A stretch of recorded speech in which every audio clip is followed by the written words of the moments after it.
Welcome back to the Base Indonesian Show, where we bring you the latest news overseas that makes your blood boil, and I explain to you why you shouldn't stress it out that much.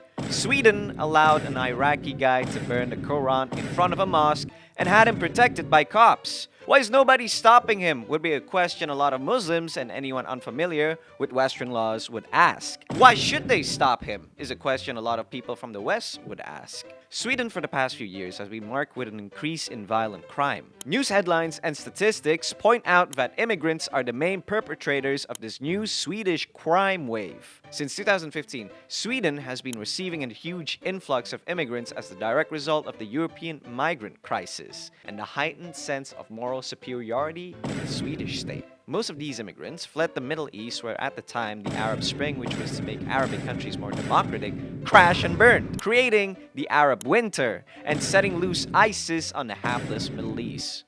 Maybe it was America's plan after all. During that time, if you were born in rural Middle East, especially around the Levantine region, you've lost the lottery and you're basically Egypt, Lebanon, Jordan, and Turkey rejected all the migrants after some time because they were wise enough to know what will happen in a few weeks after you accepted all the people who've never lived in the cities and experienced multiculturalism. So these immigrants looked for a way to go to Europe. A bunch of border countries rejected a lot of immigrants, such as Hungary and Greece. But Germany, under Angela Merkel, imbued with a sense that Western countries are a paradise to live in for everyone, has the obligation to always be morally superior, accepted all these refugees. There's a bunch of deliberation that happens afterwards, but I'm going to handwave all that explanation by saying Angela Merkel was setting the trend. Suddenly, all the other European countries got into the craze of accepting refugees with dreams that this will show Europe to be a quote-unquote diverse, inclusive, multicultural place to live in so that the world will follow in Europe's footsteps. But sadly, reality got in the way of dreams. Many crimes inside European countries are perpetrated by immigrants. I'm not saying that all immigrants are criminals. Don't take me out of context. I'm saying that a lot of crimes are overrepresented by immigrants. Sweden, in particular, was hit very hard by this. Reportedly, rape cases and violent crime in Sweden spiked after the immigrant crisis, with more organized crime rings smuggling immigrants into Sweden to mix with the legal ones. They say Malmö is the rape capital of Europe, but that could be an exaggeration as Malmö has a high immigration population, but numbers claim that there hasn't been a spike in rape crimes. On the other hand, Sweden also experienced a severe cultural clash on a titanic scale. Swedish Prime Minister Magdalena Andersson herself admitted that this thing was a huge oopsie. She said that Sweden has failed to integrate immigrants, leading to crime gangs and parallel societies. One could imagine that Stockholm at that point looks similar to downtown Baghdad. Kinda feels like home. What she means is that immigrants continue to try and force their own traditional and religious norms they brought with them into a secular Sweden. Swedish authorities and government sees this as quote-unquote good. A good process to diversify Sweden.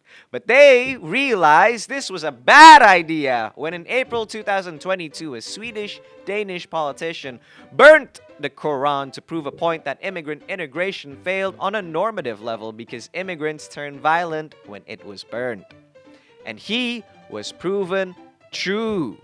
Violence erupted when immigrants absolutely went batshit crazy, burning everything they can find after the burning of the Holy Quran. In a functional Western society, nobody will throw a riot if a book is burnt, whatever it may be, because of freedom of expression. The entire riot proved to Sweden that it is starting to not become a functional Western society.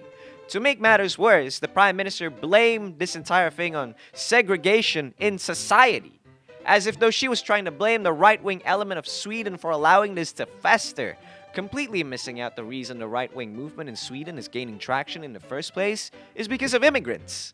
And just about a few days ago, an Iraqi man named Salwan Momika burnt the Quran to once again create a point. Rather than to instigate violence as before in April, Salwan's burning of the Quran is to highlight the importance of freedom of speech and expression.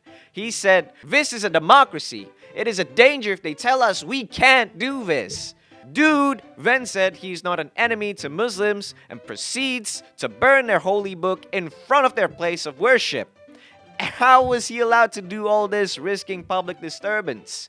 Because in Sweden, Everyone has a right to protest towards anything and everything. In Western society, everything can be protested, ridiculed, mocked, and criticized because nothing should be above expression and accountability. But do you really need to burn it in front of a mosque that badly, as if it's personal? That, I think, is a step too far, and apparently the Swedish police agrees, as he's being investigated for hate crimes. This is what happens when you integrate people from different social realities into your own. The social reality in Sweden is far too complex and beyond the comprehension of rural immigrants. To fully integrate immigrants into Sweden, immigrants must fully compromise their fundamental beliefs and views that mostly relate to religion. I would say the United States did a fairly good job on this one, but most immigrants going to the United States are fueled more by opportunity than seeking asylum. It still has its fair share of problems though, like the mass shooting of a gay club in Orlando, but those were fueled more by terrorism than actual immigrant background issues. But I just want to say this. To take in that many immigrants and have them live inside Swedish society achieves nothing but a masturbation of Sweden's moral superiority and saving its face from a European backlash. Sweden should have stronger regulations against immigrants with the aim of protecting the Swedish public from norms and values these immigrants bring with them. In this regard, Sweden absolutely failed and must now start adopting more sterner action towards the immigrant problem, while also facing mounting pressure from the growing far-right movements, with the election of the far-right Swedish Democrats being a sign of this increased anti-immigration sentiment. Let's be real, you cannot make a society multicultural if the minority does not follow the lines the majority lives by. As for my views on immigrants, if you do not like to abide by a country's social norms, either you adjust or you off. A lot of Muslim immigrants in Sweden tries to enforce Muslim views on Sweden to make it even more convenient for them. But newsflash, that's not your country. Feel free to use Muslim views and even enforce the Sharia inside a Muslim society, but Sweden is not a Muslim society whatsoever. It has no obligation or bearing to adjust to what you want or think. The only thing it gives you is a shelter and a home, and you should be grateful. It has no obligation or bearing to adjust to what you want or think. The only thing it gives you is a shelter and a home, and you should be grateful. It's like when someone you allow to crash in your house for a while starts moving around the furniture or interfering with your bills or finance because they don't like how things are inside your house. Stupid, am I right? So if you do not like the place you live in, either you live with it or you pack up and off somewhere else. Or else you're going to encourage other people to be more prejudiced and assumptive of people of your own background. If you like content like this, don't forget to click like and subscribe. Leave a comment down below to share what you think. Thanks for watching this episode of the Base Indonesian Show, and I will see you in the next episode. Bye-bye, real people!